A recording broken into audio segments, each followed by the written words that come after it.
ভূত ও রহস্য মঞ্চে এখন চলছে রবি পর্ব। এই রবি পর্বে আমরা আপনাদের কাছে ইতিমধ্যে উপস্থাপন করেছি গুপ্তধন ও কঙ্কাল।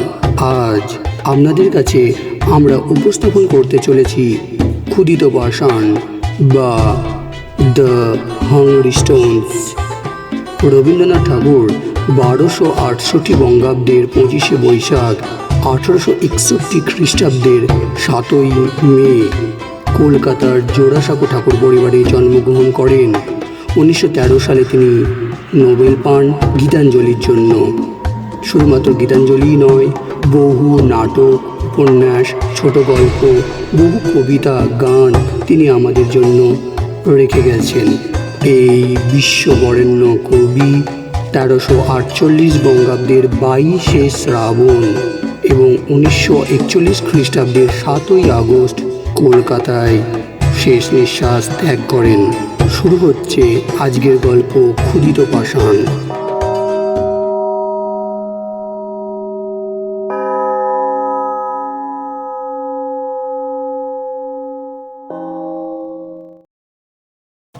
আমি এবং আমার আত্মীয় পূজার ছুটিতে দেশ ভ্রমণ সারিয়া কলিকাতায় ফিরিয়া আসিতেছিলাম। এমন সময় রেলগাড়িতে বাবুটির সঙ্গে দেখা হয়। তাহার বেশভূষা দেখিয়া প্রথমটা তাহাকে পশ্চিম দেশীয় মুসলমান বলিয়া ভ্রম হইয়াছিল। তাহার কথাবার্তা শুনিয়া আরও ধাঁধা লাগিয়া যায়। পৃথিবীর সকল বিষয়েই এমন করিয়া আলাপ করিতে লাগিলেন যেন তাহারই সহিত প্রথম পরামর্শ করিয়া বিশ্ববিধাতা সকল কাজ করিয়া থাকেন। বিশ্ব সংসারের ভিতরে ভিতরে যে এমন সকল অশ্রুতপূর্ব নিগূঢ় ঘটনা ঘটিতেছিল, রাশিয়ানরা যে এত দূর অগ্রসর হইয়াছে, ইংরাজদের যে এমন সকল গোপন মতলব আছে, দেশীয় রাজাদের মধ্যে যে একটা খিচুড়ি পাকিয়া উঠিয়া আছে, এ সমস্ত কিছুই না জানিয়া আমরা সম্পূর্ণ নিশ্চিন্ত হইয়াছিলাম। আমাদের নবপরিচিত আলাপটি ঈষৎ হাসিয়া কহিলেন, "There happen more things in heaven and earth, Horatio, than are reported in your newspapers." আমরা এই প্রথম ঘর ছাড়িয়া বাহির হইয়াছি, সুতরাং লোকটির রকম সকম দেখিয়া অবাক হইয়া গেলাম।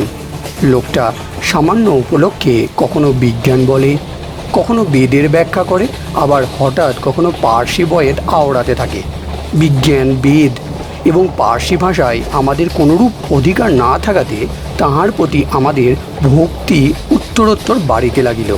এমনকি আমার থিওজফিস্ট আত্মীয়টির মনে দৃঢ় বিশ্বাস হইল যে আমাদের এই সহযাত্রীর সহিত কোনো এক রকমের অলৌকিক ব্যাপারের কিছু একটা যোগ আছে, কোনো একটা অপূর্ব ম্যাগনেটিজম অথবা দৈব শক্তি অথবা সূক্ষ্ম শরীর অথবা ওই ভাবের একটা কিছু।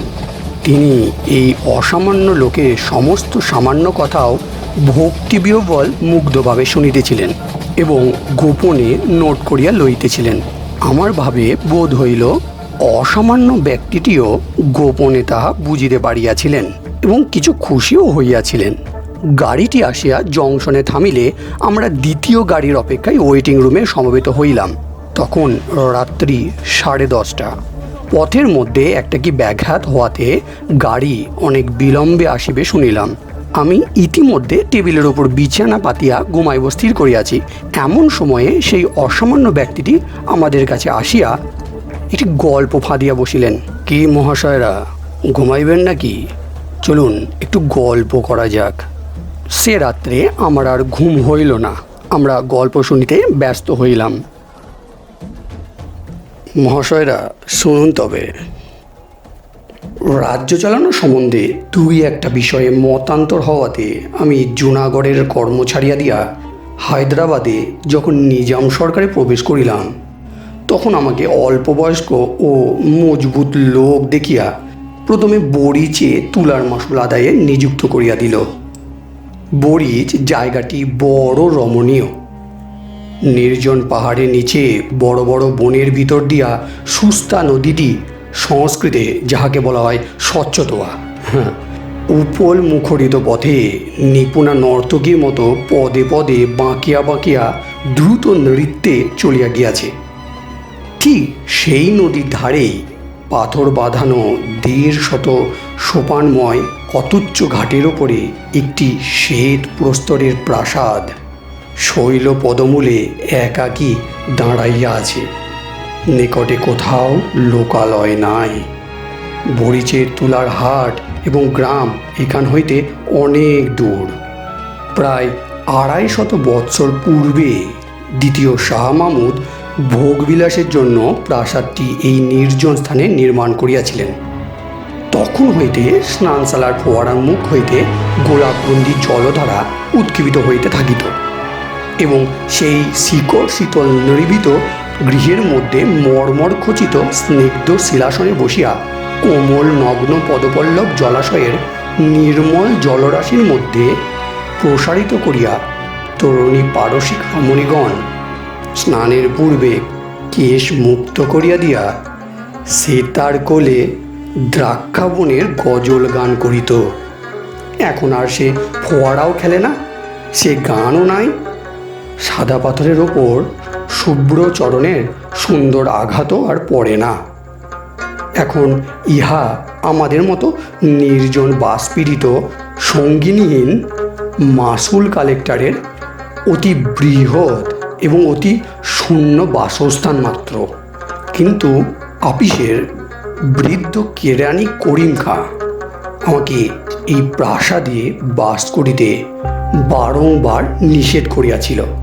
বলিয়াছিল, বাবু, ইচ্ছা হয় দিনের বেলা থাকিবেন, কিন্তু কখনো এখানে রাত্রি যাপন করিবেন না। আমি কতকটা হাসিয়া উড়াইয়া দিলাম। বৃদ্ধেরাও বলিল তাহারা সন্ধ্যা পর্যন্ত কাজ করিবে, কিন্তু রাত্রে এখানে থাকিবে না। আমি বলিলাম, তথাস্তু তথাস্তু। এ বাড়ির এমন বদনাম ছিল যে রাত্রে চোরও এখানে আসিতে সাহস করিত না। প্রথম প্রথম আসিয়া এই পরিত্যক্ত পাষাণ প্রাসাদের বিজনতা আমার বুকের ওপর যেন একটা ভয়ঙ্কর ভারের মতো চাপিয়া থাকিত। আমি যতটা পারিতাম বাহিরে থাকিয়া অবিশ্রান্ত কাজকর্ম করিয়া রাত্রে ঘরে ফিরিয়া শ্রান্ত দেহে নিদ্রা দিতাম। কিন্তু সপ্তাহ খানেক না যাইতেই বাড়িটার এক অপূর্ব নেশা আমাকে ক্রমশ আক্রমণ করিয়া ধরিতে লাগিল। আমার সে অবস্থা বর্ণনা করাও কঠিন এবং সে কথা লোককে বিশ্বাস করানোও শক্ত। সমস্ত বাড়িটা একটা সজীব পদার্থের মতো আমাকে তাহার জঠরস্থ মোহরসে অল্পে অল্পে যেন জীর্ণ করিতে লাগিল। বোধ হয় এই বাড়িতে পদার্পণ মাত্রেই এই প্রক্রিয়ার আরম্ভ হইয়াছিল। কিন্তু আমি যেদিন সচেতনভাবে প্রথমবার ইহার সূত্রপাত অনুভব করি, সেদিনকার কথা আমার স্পষ্টই মনে আছে। তখন গ্রীষ্মকালের আরম্ভে বাজার নরম। আমার হাতে সেরকম কোনো কাজও ছিল না। সূর্যাস্তের কিছু পূর্বে আমি সেই নদী তীরে ঘাটের নিম্নতলে একটা আরাম কেদারা লইয়া বসিয়া আছি। তখন সুস্তা নদী শীর্ণ হইয়া আসিয়াছে। ওপারে অনেকখানি বালুতট অপরাহ্নের আভায় রঙিন হইয়া উঠিয়াছে। এই পাড়ের ঘাটের সোপানমূলে স্বচ্ছ অগভীর জলের তলে নুড়িগুলো ঝিকঝিক করিতেছে। সেদিন কোথাও বাতাস ছিল না। নিকটের পাহাড়ে বনতুলসী, পুদিনা ও মৌরি জঙ্গল হইতে একটা ঘন সুগন্ধ উঠিয়া স্থির আকাশকে ভারাক্রান্ত করিয়া রাখিয়াছিল। সূর্য যখন গিরিশিখরের অন্তরালে অবতীর্ণ হইল, তৎক্ষণাৎ দিবসের নাট্যশালার একটা দীর্ঘ ছায়া জবনিকা পড়িয়া গেল। এখানে পর্বতের ব্যবধান থাকাতে সূর্যাস্তের সময় আলো আঁধারের সম্মিলন অধিকক্ষণ স্থায়ী হয় না। ঘোড়ায় চড়িয়া একবার ছুটিয়া বেড়াইয়া আসিব মনে করিয়া উঠিব করিতেছি, এমন সময়ে সিঁড়িতে পায়ের শব্দ শুনিতে পাইলাম। পিছনে ফিরিয়া দেখিলাম কেহ নাই। ইন্দ্রিয়ের ভ্রম মনে করিয়া পুনরায় ফিরিয়া বসিতেই একেবারে অনেকগুলি পায়ের শব্দ শোনা গেল, যেন অনেকে মিলিয়া ছুটাছুটি করিয়া নামিয়া আসিতেছে। ঈষৎ ভয়ের সহিত এক অপরূপ পুলক মিশ্রিত হইয়া আমার সর্বাঙ্গ পরিপূর্ণ করিয়া তুলিল। যদিও আমার সম্মুখে কোনো মূর্তি ছিল না, তথাপি স্পষ্ট প্রত্যক্ষবৎ মনে হইল যে এই গ্রীষ্মের সায়াহ্নে একদল প্রমোদচঞ্চল নারী সুস্তার জলের মধ্যে স্নান করিতে নামিয়াছে। যদিও সেই সন্ধ্যাকালে নিস্তব্ধ গিরিতটে, নদী তীরে, নির্জন প্রাসাদে কোথাও কিছুমাত্র শব্দ ছিল না, তথাপি আমি যেন স্পষ্ট শুনিতে পাইলাম নির্ঝরের শতধারার মতো সকৌতুক কলহাস্যের সহিত পরস্পরের দ্রুত অনুধাবন করিয়া আমার স্পর্শ দিয়া স্নানার্থিনীরা চলিয়া গেল। আমাকে যেন লক্ষ্যই করিল না। তাহারা যেমন আমার নিকট অদৃশ্য, আমিও যেন সেই রূপ তাহাদের নিকট অদৃশ্য। নদী পূর্ববৎ স্থির ছিল, কিন্তু আমার নিকট স্পষ্ট বোধ হইল স্বচ্ছতোয়ার অগভীর স্রোত অনেকগুলি বলয়সিঞ্জিত বাহুবিক্ষেপে বিক্ষুব্ধ হইয়া উঠিয়াছে। হাসিয়া হাসিয়া সখীগণ পরস্পরের গায়ে জল ছুড়িয়া মারিতেছে এবং সন্তরণকারিণীদের পদাঘাতে জলবিন্দু রাশি মুক্তা মুষ্টির মতো আকাশে ছিটিয়া পড়িতেছে। আমার বক্ষের মধ্যে এক প্রকার কম্পন হইতে লাগিল। সে উত্তেজনা ভয়ে, কি আনন্দে, কি কৌতূহলের, ঠিক বলিতে পারি না। বড় ইচ্ছা হইতে লাগিল ভালো করিয়া দেখি, কিন্তু সম্মুখে দেখিবার কিচ্ছু ছিল না। মনে হইল ভালো করিয়া কান পাতিলেই উহাদের কথা সমস্তই স্পষ্ট শোনা যাইবে, কিন্তু একান্ত মনে কান পাতিয়া কেবল অরণ্যের ঝিল্লি রব শোনা যায়। মনে হইল 250 বৎসরের কৃষ্ণবর্ণ যবনিকা ঠিক আমার সম্মুখে দুলিতেছে। ভয়ে ভয়ে একটি ধার তুলিয়া ভিতরে দৃষ্টিপাত করি, সেখানে যেন এক বৃহৎ সভা বসিয়াছে, কিন্তু গাঢ় অন্ধকারে কিছুই দেখা যায় না। হঠাৎ কোমর ভাঙিয়া হু হু করিয়া একটা বাতাস দিল। সুস্তার স্থির জলতল দেখিতে দেখিতে অপ্সরীর কেশদামের মতো কুঞ্চিত হইয়া উঠিল এবং সন্ধ্যা ছায়াচ্ছন্ন সমস্ত বনভূমি এক মুহূর্তে একসঙ্গে মর্মর ধ্বনি করিয়া যেন দুঃস্বপ্ন হইতে জাগিয়া উঠিল। স্বপ্নই বলো আর সত্যই বলো, 250 বৎসরের অতীত ক্ষেত্র হইতে প্রতিফলিত হইয়া আমার সম্মুখে যে এক অদৃশ্য মরীচিকা অবতীর্ণ হইয়াছিল, তাহা চকিতের মধ্যে অন্তর্হিত হইল। যে মায়াময়ীরা আমার গায়ের ওপর দিয়া দেহহীন দ্রুত পদে শব্দহীন উচ্চ কলহাস্যে ছুটিয়া সুস্তার জলের ওপর গিয়া ঝাঁপ দিয়া পড়িয়াছিল, তাহারা সিক্ত অঞ্চল হইতে জল নিষ্কাশন করিতে করিতে আমার পাশ দিয়া উঠিয়া গেল না? বাতাসে যেমন করিয়া গন্ধ উড়াইয়া লইয়া যায়, বসন্তের এক নিঃশ্বাসে তাহারা তেমনি করিয়া উড়িয়া চলিয়া গেল। তখন আমার বড় আশঙ্কা হইল যে হঠাৎ বুঝি নির্জন পাইয়া কবিতা দেবী আমার স্কন্ধে আসিয়া ভর করিলেন। আমি বেচারা তুলার মাসুল আদায় করিয়া খাটিয়া খাই, সর্বনাশিনী এইবার বুঝি আমার মুণ্ডুপাত করিতে আসিলেন। ভাবিলাম ভালো করিয়া আহার করিতে হইবে, শূন্য উদরেই সকল প্রকার দুরারোগ্য রোগ আসিয়া চাপিয়া ধরে। আমার পাচকটিকে ডাকিয়া প্রচুর ঘৃত পক্ক মশলা সুগন্ধি রীতিমতো মোগলাইখানা হুকুম করিলাম।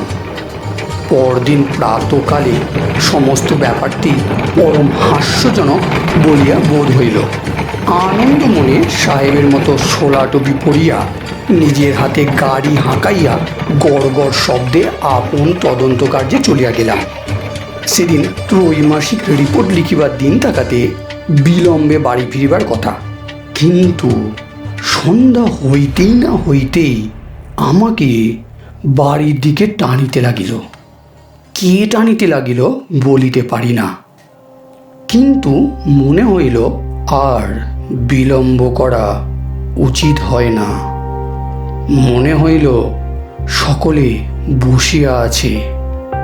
রিপোর্ট অসমাপ্ত রাখিয়া সোলার টুপি মাথায় দিয়া সেই সন্ধ্যা ধূসর তরু ছায়াঘন নির্জন পথ রথচক্র শব্দে সচকিত করিয়া সেই অন্ধকার শৈলান্তবর্তী নিস্তব্ধ প্রকাণ্ড প্রাসাদে গিয়া উত্তীর্ণ হইলাম। সিঁড়ির ওপরে সম্মুখের ঘরটি অতি বৃহৎ। 3 সারি বড় বড় থামের উপর কারুকার্য খচিত খিলানে বিস্তীর্ণ ছাদ ধরিয়া রাখিয়াছে। এই প্রকাণ্ড ঘরটি আপনার বিপুল শূন্যতা ভারে অহর্নিশি গম গম করিতে থাকে। সেদিন সন্ধ্যার প্রাক্কালে তখনও প্রদীপ জ্বালানো হয় নাই। দরজা ঠেলিয়া আমি সেই বৃহৎ ঘরে যেমন প্রবেশ করিলাম, অমনি মনে হইল ঘরের মধ্যে যেন ভারী একটা বিপ্লব বাঁধিয়া গেল। যেন হঠাৎ সভাভঙ্গ করিয়া চারিদিকের দরজা জানলা ঘর পথ বারান্দা দিয়া কে কোন দিকে পলাইল তাহার ঠিকানা নাই। আমি কোথাও কিছু না দেখিতে পাইয়া অবাক হইয়া দাঁড়াইয়া রহিলাম। শরীর এক প্রকার আবেশে রোমাঞ্চিত হইয়া উঠিল। যেন বহু দিবসের লুপ্তাবশিষ্ট মাথা ঘষা ও আতরের মৃদু গন্ধ আমার নাসার মধ্যে প্রবেশ করিতে লাগিল। আমি সেই দ্বীপহীন জনহীন প্রকাণ্ড ঘরের প্রাচীন প্রস্তরস্তম্ভ শ্রেণীর মাঝখানে দাঁড়াইয়া শুনিতে পাইলাম ঝরঝর শব্দে ফোয়ারার জল সাদা পাথরের উপরে আসিয়া পড়িতেছে। সেটারে কি সুর বাজিতেছে বুঝিতে পারিতেছি না। কোথাও বা স্বর্ণভূষণের সিঞ্জিত, কোথাও বা মুকুরের নিক্কণ, কোথাও বা বৃহৎ তাম্র ঘণ্টার প্রহর বাজিবার শব্দ, অতি দূরে নহবতের আলাপ, বাতাসে দোদুল্যমান ঝড়ের স্ফটিক দোলকগুলির ঠুন ঠুন ধ্বনি, বারান্দা হইতে খাঁচার বুলবুলের গান, বাগান হইতে পোষা সারসের ডাক আমার চতুর্দিকে একটা প্রেত লোকের রাগিনী সৃষ্টি করিতে লাগিল। আমার এমন একটা মোহ উপস্থিত হইল, মনে হইল এই অস্পৃশ্য অগম্য অবাস্তব ব্যাপারই জগতে একমাত্র সত্য, আর সমস্তই মিথ্যা মরীচিকা। আমি যে আমি, অর্থাৎ আমি যে শ্রীযুক্ত অমুক, ঈশ্বর অমুকের জ্যেষ্ঠ পুত্র, তুলার মাসুল সংগ্রহ করিয়া 450 টাকা বেতন পাই, আমি যে সোলার টুপি এবং খাটো কর্তা পরিয়া টমটম হাঁকাইয়া আপিস করিতে যাই, এ সমস্তই আমার কাছে এমন অদ্ভুত হাস্যকর অমূলক মিথ্যা কথা বলিয়া বোধ হইল যে আমি সেই বিশাল নিস্তব্ধ অন্ধকার ঘরের মাঝখানে দাঁড়াইয়া হা হা করিয়া হাসিয়া উঠিলাম।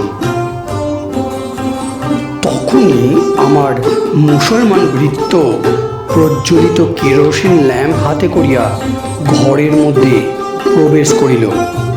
সে আমাকে পাগল মনে করিল কিনা জানি না, কিন্তু তৎক্ষণাৎ আমার স্মরণ হইল যে আমি ঈশ্বর অমুকচন্দ্রের জ্যেষ্ঠ পুত্র শ্রীযুক্ত অমুকনাথই বটে। ইহাও মনে করিলাম যে জগতের ভিতরে অথবা বাহিরে কোথাও অমূর্ত ফোয়ারা নিত্যকাল উচ্চারিত ও অদৃশ্য অঙ্গুলির আঘাতে কোনো মায়া সেতারে অনন্ত রাগিনী ধ্বনিত হইতেছে কিনা তাহা আমাদের মহাকবি এবং কবিবরেরাই বলিতে পারেন। কিন্তু এ কথা নিশ্চয় সত্য যে আমি বরিচের হাটে তুলার মাসুল আদায় করিয়া মাসে 450 টাকা বেতন লইয়া থাকি। তখন আবার আমার পূর্বকণের অদ্ভুত মোহ স্মরণ করিয়া কেরোসিন প্রদীপ্ত ক্যাম্প টেবিলের কাছে খবরের কাগজ লইয়া সকৌতুকে হাসিতে লাগিলাম। খবরের কাগজ পড়িয়া এবং মোগলাই খানা খাইয়া একটি ক্ষুদ্র কোণের ঘরে প্রদীপ নিবাইয়া দিয়া বিছানায় গিয়া শয়ন করিলাম। আমার সম্মুখবর্তী খোলা জানলার ভিতর দিয়া অন্ধকার বনবেষ্টিত আড়ালি পর্বতের ঊর্ধ্ব দেশের একটি অত্যুজ্জ্বল নক্ষত্র সহস্র কোটি যোজন দূর আকাশ হইতে সেই অতীত উচ্চ ক্যাম্পখাটের ওপর শ্রীযুক্ত মাসুল কালেক্টরকে এক দৃষ্টে নিরীক্ষণ করিয়া দেখিতেছিল। ইহাতে আমি বিস্ময় ও কৌতুক অনুভব করিতে করিতে কখন যে ঘুমাইয়া পড়িয়াছিলাম বলিতে পারি না। কতক্ষণ ঘুমাইয়াছিলাম তাহাও জানি না। সহসা একসময় শিহরিয়া জাগিয়া উঠিলাম। ঘরের যে কোনো শব্দ হইয়াছিল তাহা নহে, কোনো লোক যে প্রবেশ করিয়াছিল তাহাও দেখিতে পাইলাম না। অন্ধকার পর্বতের উপর হইতে অনিমেষ নক্ষত্রটি অস্তমিত হইয়াছে এবং কৃষ্ণপক্ষের ক্ষীণ চন্দ্রালোক অনধিকার সংকুচিত ম্লানভাবে আমার বাতায়ন পথে প্রবেশ করিয়াছে। কোনো লোককেই দেখিলাম না, তবুও যেন আমার স্পষ্ট মনে হইল কে একজন আমাকে আস্তে আস্তে ঠেলিতেছে। আমি জাগিয়া উঠিতেই সে কোনো কথা না বলিয়া কেবল যেন তাহার অঙ্গুরি খচিত 5 আঙুলের ইঙ্গিতে অতি সাবধানে তাহার অনুসরণ করিতে আদেশ করিল। আমি অত্যন্ত চুপি চুপি উঠিলাম, যদিও সেই শতকক্ষ প্রকোষ্ঠময় প্রকাণ্ড শূন্যতাময় নিদ্রিত ধ্বনি এবং সজাগ প্রতিধ্বনিময় বৃহৎ প্রাসাদে আমি ছাড়া আর জনপ্রাণীও ছিল না। তথাপি পদে পদে ভয় হইতে লাগিল, পাছে কেহ জাগিয়া ওঠে।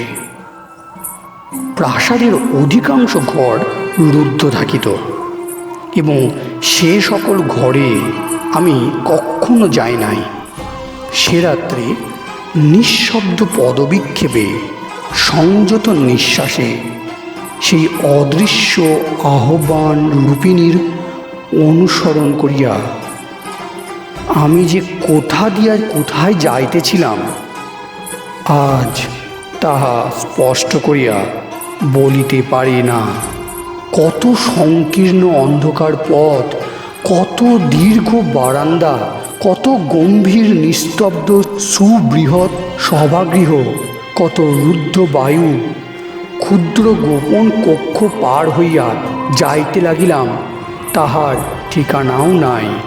আমার অদৃশ্য দূতিটিকে যদিও চক্ষে দেখিতে পায় নাই, তথাপি তাহার মূর্তি আমার মনে অগোচর ছিল না।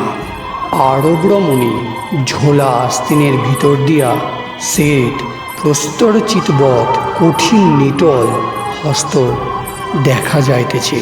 টুপির প্রান্ত হইতে মুখের ওপরে একটি সূক্ষ্ম বসনের আবরণ পড়িয়াছে। কটিবন্ধে এটি বাঁকা ছুরি বাঁধা।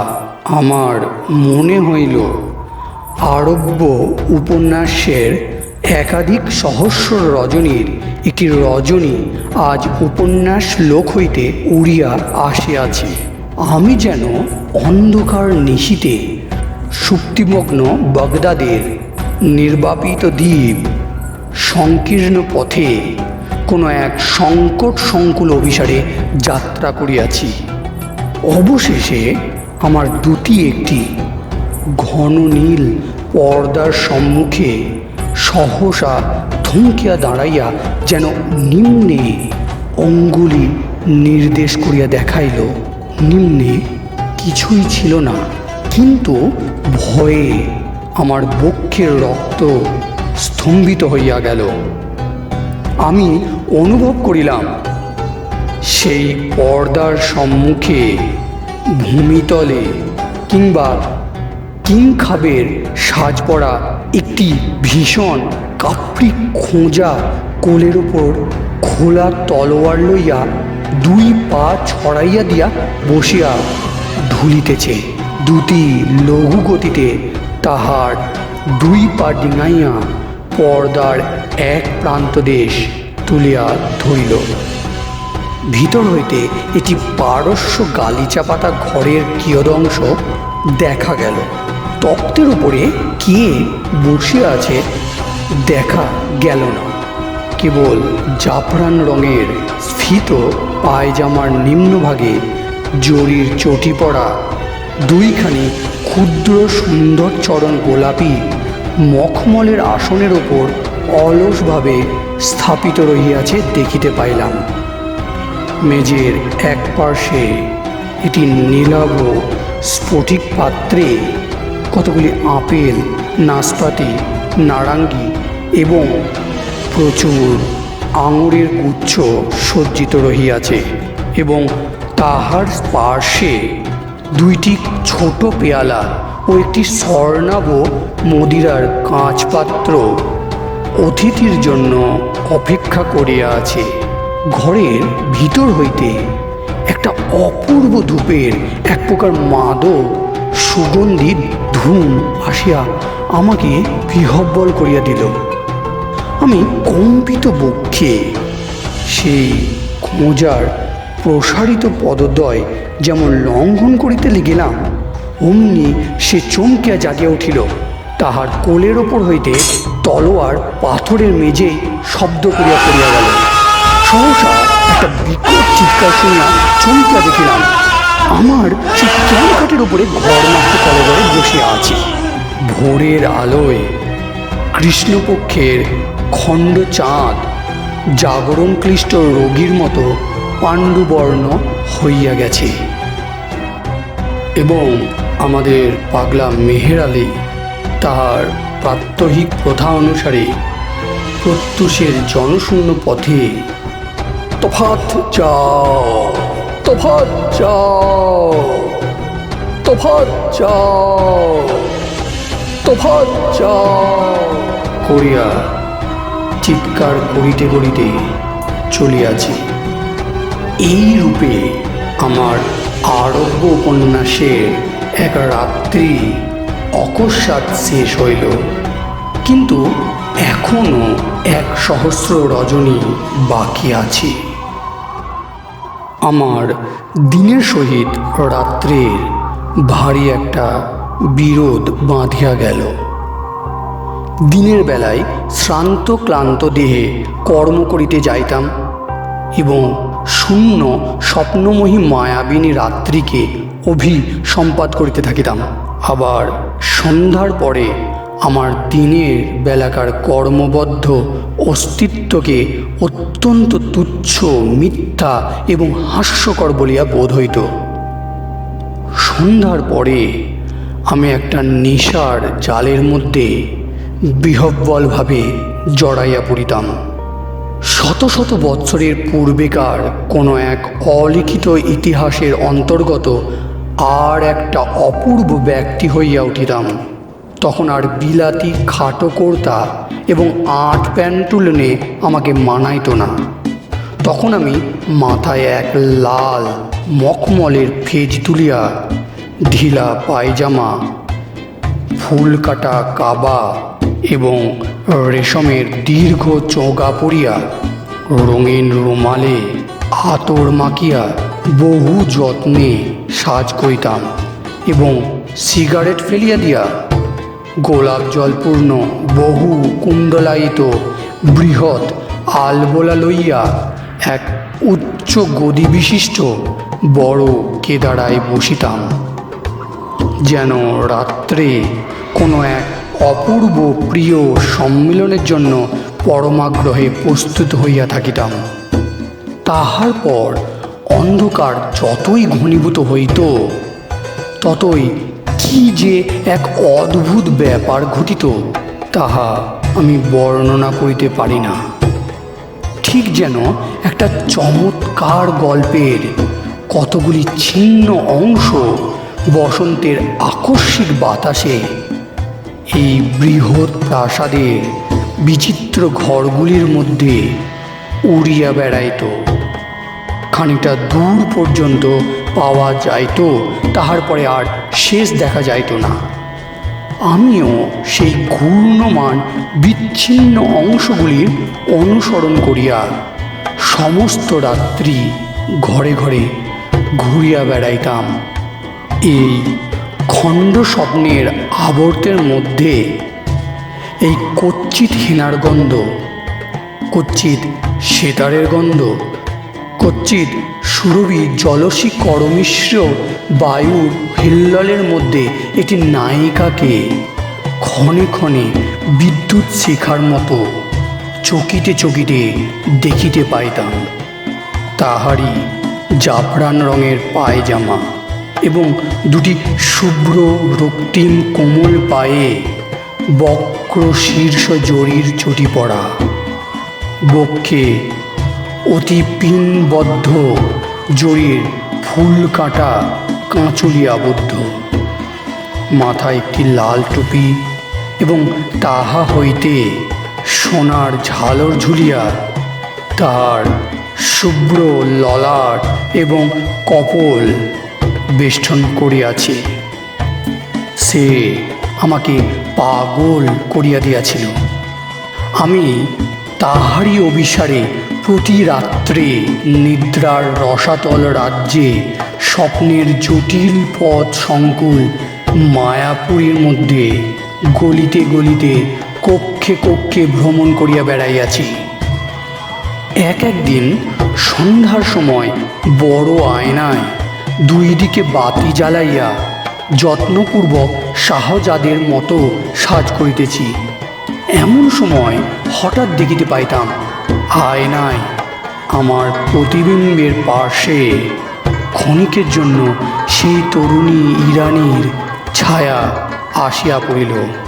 পলকের মধ্যে গ্রীবা বাঁকাইয়া তাহার ঘন কৃষ্ণ বিপুল চক্ষু তারকায় সুগভীর আবেগ তীব্র বেদনাপূর্ণ আগ্রহ কটাক্ষপাত করিয়া সরস সুন্দর বিম্বাধরে একটি অস্ফুট ভাষার আভাস মাত্র দিয়া লঘু লালিত নৃত্যে আপন যৌবন পুষ্পিত দেহলতাটিকে দ্রুত বেগে ঊর্ধ্বাভিমুখে আবর্তিত করিয়া মুহূর্তকালের মধ্যে বেদনা, বাসনা ও বিভ্রমের হাস্য কটাক্ষ ও ভূষণ জ্যোতির স্ফুলিঙ্গ বৃষ্টি করিয়া দিয়া দর্পণেই মিলাইয়া গেল। গিরিকাননের সমস্ত সুগন্ধ লুণ্ঠন করিয়া একটা উদ্দাম বায়ুর উচ্ছ্বাস আসিয়া আমার দুইটা বাতি নিবাইয়া দিত। আমি সাজ শয্যা ছাড়িয়া দিয়া বেশ গৃহের প্রান্তবর্তী শয্যাতলে পুলকিত দেহে মুদ্রিত নেত্রে শয়ন করিয়া থাকিতাম।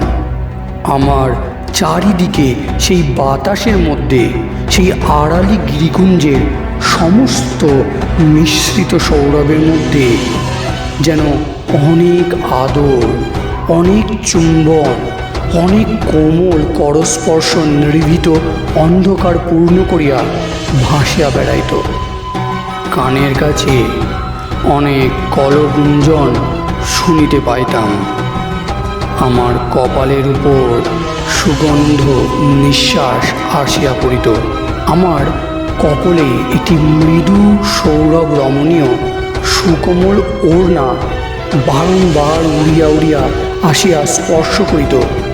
অল্পে অল্পে একটি মোহিনী সর্পিণী তাহার মাদক বেষ্টনে আমাকে সর্বাঙ্গ বাঁধিয়া ফেলিত। আমি গাঢ় নিঃশ্বাস ফেলিয়া অসার দেহে সুগভীর নিদ্রায় অভিভূত হইয়া পড়িতাম। একদিন অপরাহ্নে আমি ঘোড়ায় চড়িয়া বাহির হইব সংকল্প করিলাম। কে যেন আমাকে নিষেধ করিতে লাগিল, জানি না, কিন্তু সেদিন নিষেধ মানিলাম না। একটা কাস্ত দণ্ডে আমার সাহেবী হ্যাট এবং খাটো কর্তা দুলিতেছিল। পাড়িয়া লইয়া পরিবার উপক্রম করিতেছি, এমন সময় সুস্তা নদীর বালি এবং আড়ালি পর্বতের শুষ্ক পল্লবরাশি ধ্বজা তুলিয়া হঠাৎ একটা প্রবল ঘূর্ণা বাতাস আমার সেই কর্তা এবং টুপি ঘুরাইতে ঘুরাইতে লইয়া চলিল, এবং একটা অত্যন্ত সুমিষ্ট কলহাস্য সেই হাওয়ার সঙ্গে ঘুরিতে ঘুরিতে কৌতুকের মতো পর্দায় পর্দায় আঘাত করিতে করিতে উচ্চ হইতে উচ্চতর সপ্তকে উঠিয়া সূর্যাস্ত লোকের কাছে গিয়া মিলাইয়া গেল। সেদিন আর ঘোড়ায় চড়া হইল না, এবং তাহার পরদিন হইতে সেই কৌতুকাবহ খাটো কর্তা এবং সাহেবী হ্যাট পরা একেবারে ছাড়িয়া দিয়াছি। আবার সেই দিন অর্ধরাত্রে বিছানার মধ্যে উঠিয়া বসিয়া শুনিতে পাইলাম কে যেন গুমড়িয়া গুমড়িয়া বুক ফাটিয়া ফাটিয়া কাঁদিতেছে, যেন আমার খাটের নিচে, মেঝের নিচে এই বৃহৎ প্রাসাদের পাষাণ ভিত্তিক তলবর্তী একটা আর্দ্র অন্ধকার গোড়ের ভিতর হইতে কাঁদিয়া কাঁদিয়া বলিতেছে, তুমি আমাকে উদ্ধার করিয়া লইয়া যাও। এই কঠিন মায়া, গভীর নিদ্রা, নিষ্ফল স্বপ্নের সমস্ত দ্বার ভাঙিয়া ফেলিয়া তুমি আমাকে ঘোড়ায় তুলিয়া তোমার বুকের কাছে চাপিয়া ধরিয়া বনের ভেতর দিয়া, পাহাড়ের উপর দিয়া, নদী পার হইয়া তোমাদের সূর্যলোকিত ঘরের মধ্যে আমাকে লইয়া যাও। আমাকে উদ্ধার করো, আমাকে উদ্ধার করো, আমাকে উদ্ধার করো। আমি কে? আমি কেমন করিয়া উদ্ধার করিব? আমি এই ঘূর্ণমান পরিবর্তমান স্বপ্নপ্রবাহের মধ্য হইতে কোন মজ্জমানা কামনা সুন্দরীকে তীরে টানিয়া তুলিব? তুমি কবে ছিলে? কোথায় ছিলে হে দিব্যরূপিণী? তুমি কোন শীতল উৎসের তীরে খর্জুর কুঞ্জের ছায়ায়, কোন গৃহহীনা মরুবাসিনীর কোলে জন্মগ্রহণ করিয়াছিলে? তোমাকে কোন বেদুইন দস্যু বনলতা হইতে পুষ্পকোড়কের মতো মাতৃ ক্রোড় হইতে ছিন্ন করিয়া বিদ্যুৎগামী অশ্বের ওপরে চড়াইয়া জ্বলন্ত বালুকারাশি পার হইয়া কোন রাজপুরীর দাসীহাটে বিক্রয়ের জন্য লইয়া গিয়াছিল? সেখানে কোন বাদশাহের বৃত্ত তোমার নববিকশিত সলজ্জকাতর যৌবন শোভা নিরীক্ষণ করিয়া স্বর্ণ মুদ্রা গনিয়া দিয়া সমুদ্র পার হইয়া তোমাকে সোনার শিবিকায় বসাইয়া প্রভু গৃহের অন্তঃপুরে উপহার দিয়াছিল? সেখানে সে কি ইতিহাস? সেই সারঙ্গীর সঙ্গীত, নূপুরের নিক্কণ এবং সিরাজের সুবর্ণ মদিরার মধ্যে মধ্যে ছুরির ঝলক, বিষের জ্বালা, কটাক্ষের আঘাত, কি অসীম ঐশ্বর্য, কি অনন্ত কারাগার! দুই দিকে দুই দাসী বলয়ের হীরকে বিজুলি খেলাইয়া চামর দোলাইতেছে। শাহেনশা বাদশাহ শুভ্র চরণের তলে মণিমুক্তা খচিত পাদুকার কাছে লুটাইতেছে।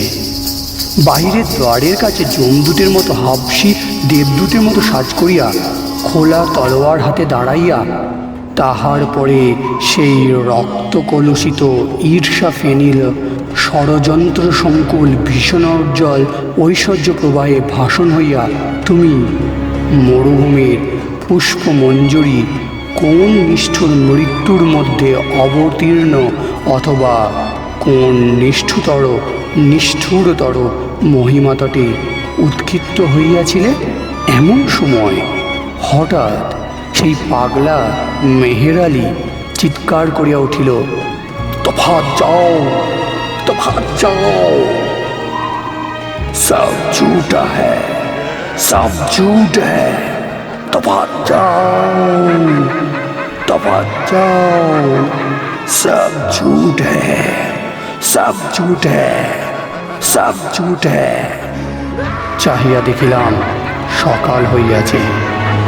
চাবড়াসি ডাকের চিঠিপত্র লইয়া আমার হাতে দিল এবং পাচক আসিয়া সেলাম করিয়া জিজ্ঞাসা করিল, আজ কি রূপখানা প্রস্তুত করিতে হইবে? আমি কহিলাম, না, আর এ বাড়িতে থাকা হয় না। সেই দিনই আমার জিনিসপত্র তুলিয়া আপিস ঘরে গিয়া উঠিলাম। আপিসের বৃদ্ধ কেরানি করিম খাঁ আমাকে দেখিয়া ঈষৎ হাসিল।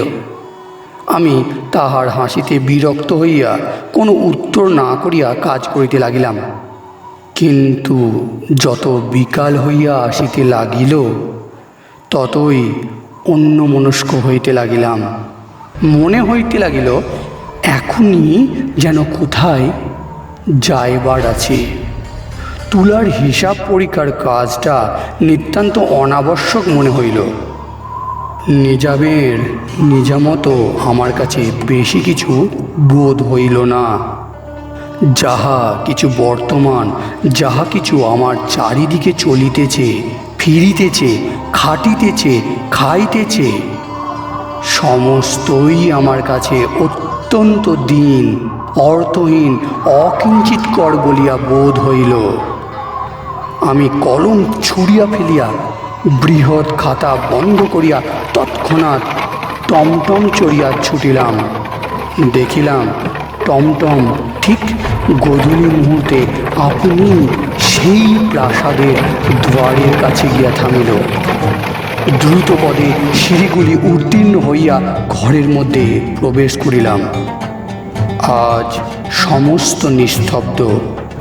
অন্ধকার ঘরগুলি যেন রাগ করিয়া মুখ ভার করিয়া আছে।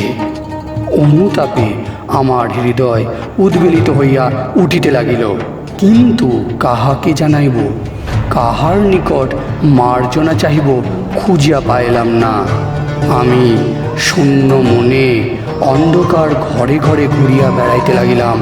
ইচ্ছা করিতে লাগিল একখানা যন্ত্র হাতে লইয়া কাহাকেও উদ্দেশ্য করিয়া গান গাহি, বলি, হে বন্যী, যে পতঙ্গ তোমাকে ফেলিয়া পলাইবার চেষ্টা করিয়াছিল সে আবার মরিবার জন্য আসিয়াছে। এবার তাহাকে মার্জনা করো, তাহার দুই পক্ষ দগ্ধ করিয়া দাও, তাহাকে ভস্মসাৎ করিয়া ফেলো। হঠাৎ উপর হইতে আমার কপালে দুই ফোঁটা অশ্রু জল পড়িল। সেদিন আড়ালি পর্বতের চূড়ায় ঘন ঘোর মেঘ করিয়া আসিয়াছিল। অন্ধকার অরণ্য এবং সুস্তার মসীবর্ণ জল এটি ভীষণ প্রতীক্ষায় স্থির হইয়াছিল। জলস্থল আকাশ সহসা শিহরিয়া উঠিল এবং অকস্মাৎ একটা বিদ্যুদ্দন্ত বিকশিত ঝড় শৃঙ্খল ছিন্ন উন্মাদের মতো পদহীন সুদূর বনের ভিতর দিয়া আর্ত চিৎকার করিতে করিতে ছুটিয়া আসিল। প্রাসাদের বড় বড় শূন্য ঘরগুলো সমস্তই দ্বার আছড়াইয়া তীব্র বেদনায় হু হু করিয়া কাঁদিতে লাগিল। আজ ভৃত্যগণ সকলেই আপিস ঘরে ছিল। এখানে আলো জ্বালাইবার কেহ ছিল না। সেই মেঘাচ্ছন্ন অমাবস্যার রাত্রে গৃহের ভিতরকার নিকষ কৃষ্ণ অন্ধকারের মধ্যে আমি স্পষ্ট অনুভব করিতে লাগিলাম একজন রমণী পালঙ্কের তলদেশে গালিচার উপরে উপুর হইয়া পড়িয়া দুই দৃঢ়বদ্ধ মুষ্টিতে আপনার আলুলায়িত কেশজাল টানিয়া ছিঁড়িতেছে। তাহার গৌরবর্ণ ললাট দিয়া রক্ত ফাটিয়া পড়িতেছে। কখনো সে শুষ্ক তীব্র অট্টহাস্যে হা হা করিয়া হাসিয়া উঠিতেছে, কখনো ফুলিয়া ফুলিয়া ফাটিয়া ফাটিয়া কাঁদিতেছে। দুই হস্তে বক্ষের কাঁচুলি ছিঁড়িয়া ফেলিয়া অনাবৃত বক্ষে আঘাত করিতেছে। মুক্ত বাতায়ন দিয়া বাতাস গর্জন করিয়া আসিতেছে এবং মুষলধারে বৃষ্টি আসিয়া তাহার সর্বাঙ্গ অভিষিক্ত করিয়া দিতেছে। সমস্ত রাত্রি ঝড়ও থামে না, ক্রন্দনও থামে না। আমি নিষ্ফল পরিতাপে ঘরে ঘরে অন্ধকারে ঘুরিয়া বেড়াইতে লাগিলাম। কেহ কোথাও নাই। কাহাকে সান্ত্বনা করিব? এই প্রচণ্ড অভিমান কাহার? এই অশান্ত আক্ষেপ কোথা হইতে উত্থিত হইতেছে? পাগল চিৎকার করিয়া উঠিল, তফাৎ চাও, তফাৎ চাও, তফাৎ চাও।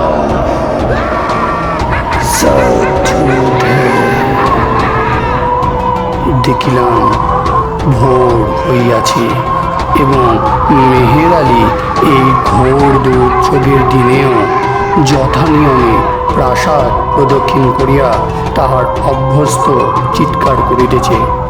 হঠাৎ আমার মনে হইল হয়তো ওই মেহের আলীও আমার মতো এক সময় এই প্রাসাদে বাস করিয়াছিল।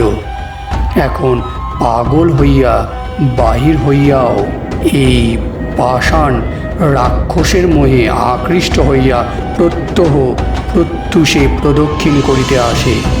আমি তৎক্ষণাৎ সেই বৃষ্টিতে পাগলার নিকট ছুটিয়া গিয়া তাহাকে জিজ্ঞাসা করিলাম, মেহের আলী, ক্যা ঝুট হ্যায়, ক্যা ঝুট হ্যায়, ক্যা ঝুট হ্যায় রে? সে আমার কথায় কোনো উত্তর না করিয়া আমাকে ঠেলিয়া ফেলিয়া অজগরের কবলে চতুর্দিকে ঘূর্ণমান মহাবিশিষ্ট পক্ষীর ন্যায় চিৎকার করিতে করিতে বাড়ির চারিদিকে ঘুরিতে লাগিল।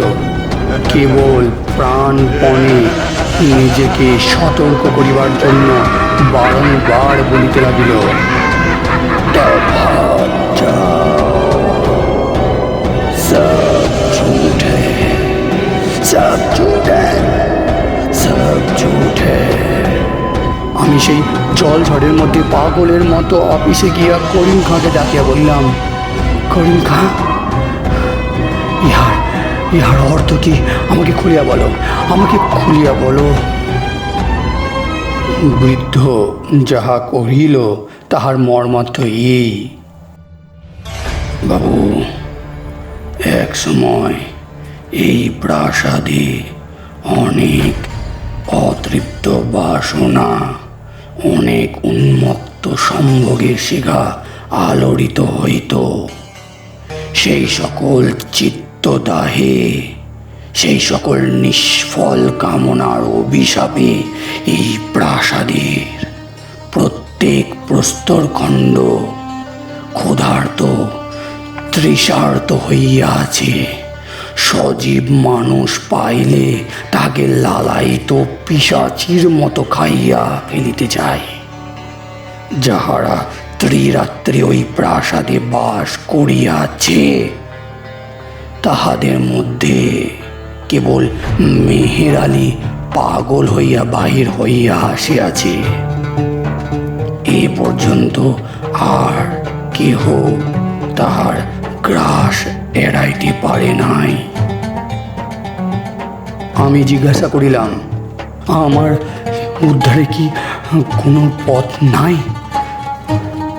বৃদ্ধ কহিল, একটি মাত্র উপায় আছে, তাহা অত্যন্ত দুরূহ। তাহা আপনাকে বলিতেছি, কিন্তু তৎপূর্বে ওই গোলবার্গের একটি ইরানি কৃতদাসীর পুরাতন ইতিহাস বলা অতি আবশ্যক। তেমন আশ্চর্য এবং তেমন হৃদয় বিদারক ঘটনা এই সংসারে আর কখনো ঘটে নাই, কখনোই ঘটে নাই বাবু। এমন সময় কুলিরা আসিয়া খবর দিল, গাড়ি আসিতেছে। এত শীঘ্র? তাড়াতাড়ি বিছানাপত্র বাঁধিতে বাঁধিতে গাড়ি আসিয়া পড়িল। সে গাড়ি ফার্স্ট ক্লাসে একজন সুপ্রতিতে ইংরাজ জানলা হইতে মুখ বাড়াইয়া স্টেশনের নাম পড়িবার চেষ্টা করিতেছিল। আমাদের সহযাত্রী বন্ধুটিকে দেখিয়াই হ্যালো বলিয়া চিৎকার করিয়া উঠিল এবং নিজের গাড়িতে তুলিয়া লইল। আমরা সেকেন্ড ক্লাসে উঠিলাম। বাবুটি কে সে খবর পাইলাম না। সে গল্পের শেষও আমাদের শোনা আর হইল না। আমি বলিলাম, লোকটা আমাদিগকে বোকার মতো দেখিয়া কৌতুক করিয়া ঠকাইয়া গেল গো। গল্পটা আগা গোড়াই বানানো। এই তর্কের উপলক্ষে আমার থিওজফিস্ট আত্মীয়টির সহিত আমার জন্মের মতো বিচ্ছেদ ঘটিয়া গেছে। এতক্ষণ শুনছিলেন রবীন্দ্রনাথ ঠাকুরের ক্ষুদিত পাষাণ বা দ্য হাংরি স্টোনস।